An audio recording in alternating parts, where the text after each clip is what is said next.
Hello everyone, my name is Adam Waters, Visiting Fellow in Music Composition at the University of Trinidad and Tobago, or UTT. Many thanks to PanNotation for this opportunity to present at the conference today. Have you ever heard a piece of music, let's say Steelpan music, and thought to yourself, that's amazing, how on earth did that composer or arranger think of that?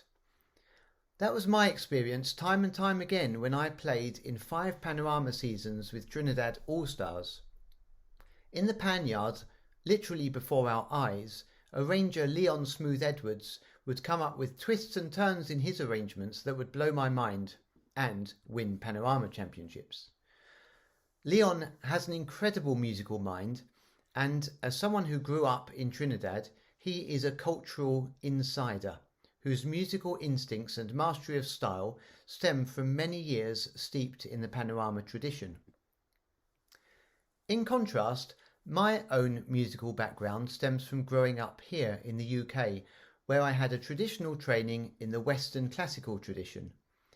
I knew literally nothing about Trinidadian music or culture before I was offered a job on music faculty at UTT, so I was very much a cultural outsider. I was pretty sure that I would never be able to develop the musical instincts of someone who grew up in that culture.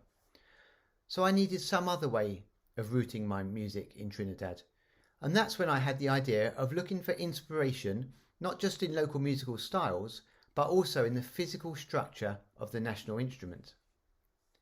My idea was that writing pieces based on the physical design of the Steelpan would help justify my music as being in some way truly connected to Trinidad.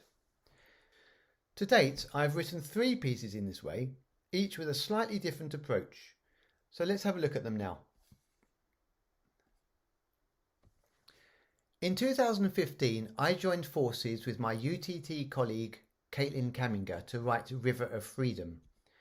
Caitlin wrote a script based on the story of the enslaved African Americans who fought with the British in America's Second War of Independence of 1812 in exchange for freedom and land in Trinidad, and I wrote the musical score. The people in the story and their descendants became known as the Americans because of their connection to being American. 2 of the main ideas of this story are 1. New beginnings, and 2. Determination. The arrival of the Americans in Trinidad very much represented a new beginning for them, and their determination to carve out a new life for themselves was very real. I therefore wanted to make my main musical theme encapsulate these elements of the story. Here it is. As you can see, it's incredibly simple, just a cycle of rising fifths or falling fourths, resulting from simply playing the notes round the fourths and fifths tenor pan, rather like a beginner might do the first time they have a go on the instrument. In this way, the beginnings of the story is reflected quite literally, and as the interval of a rising fifth is often associated with strength, just think of the themes from Superman or Star Wars for example, the pattern that results from playing the notes in order around the pan neatly reflects the idea of determination. So let's have a listen to the entire introduction now. This section is simply a harmonisation of the notes as they fall on the tenor pan and is accompanied by the Nandingo or Avaloo rhythm so commonly heard in spiritual Baptist and Orisha worship in Trinidad.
The termination or new beginnings theme in River of Freedom was a very simple approach to deriving musical material from the physical structure of the pan, and this leads nicely to my second example, which is closely related.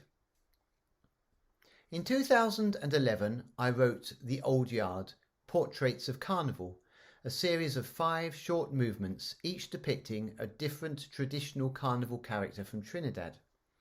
I wanted my music for the Midnight Robber to evoke the threat and menace of this character as seen in the annual nostalgia parades on the streets of Port of Spain.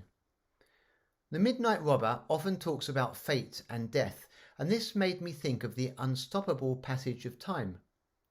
To express this in music, I wrote my score at a tempo of 60 beats per minute, with notes on pan struck each second, moving around the pan in a clockwise direction like a clock ticking away the seconds.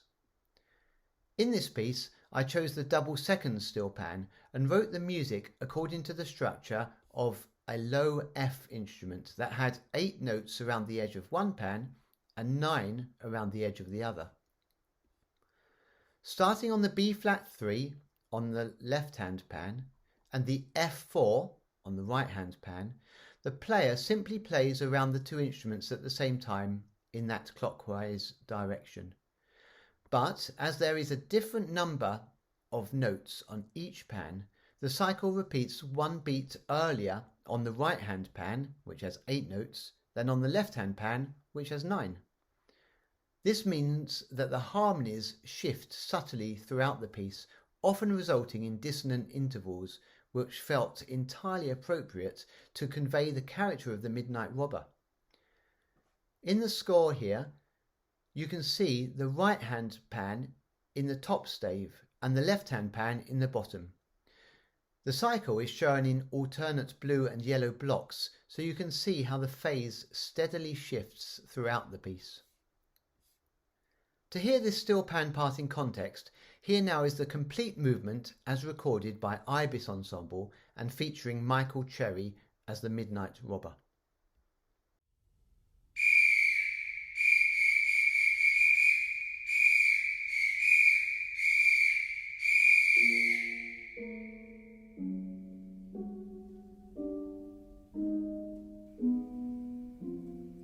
Go before me, then flee from this crime, for I am the agent of the end of time.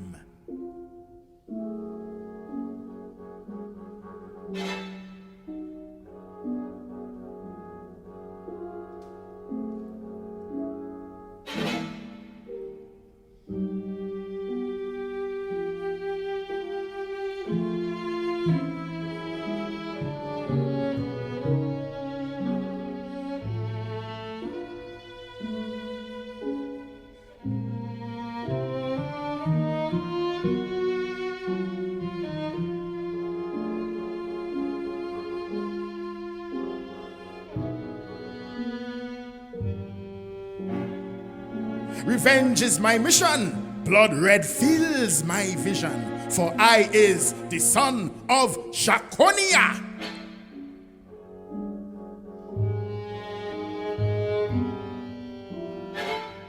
In only a slight while shall your smiles be slain. My heinous weapon is a metallic zeal. By the thunder of battered steel will I tear asunder your world of wood and brass. The die is cast.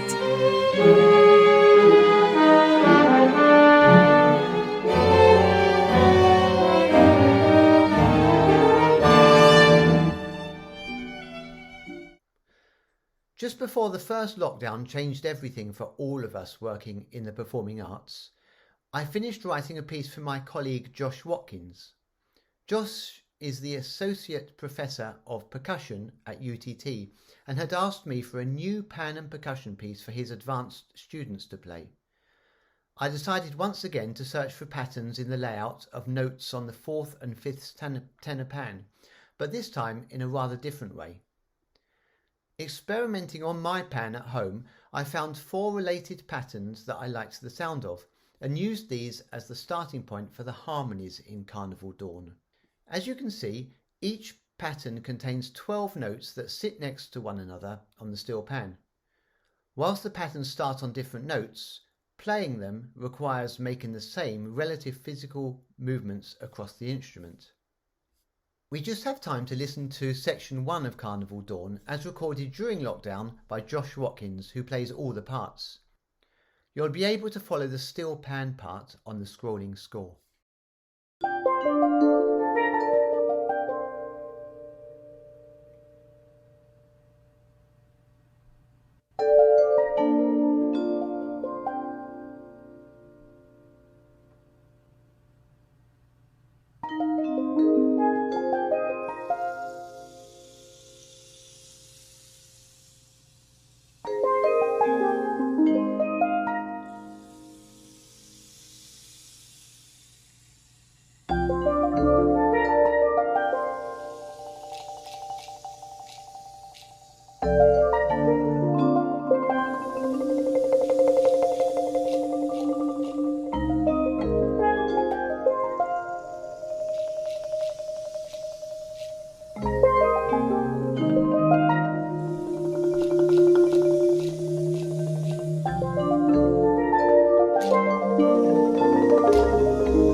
To sum up then, today's presentation has illustrated some of the ways that a composer can derive melodic and harmonic material from the physical layout of notes on the steel pan.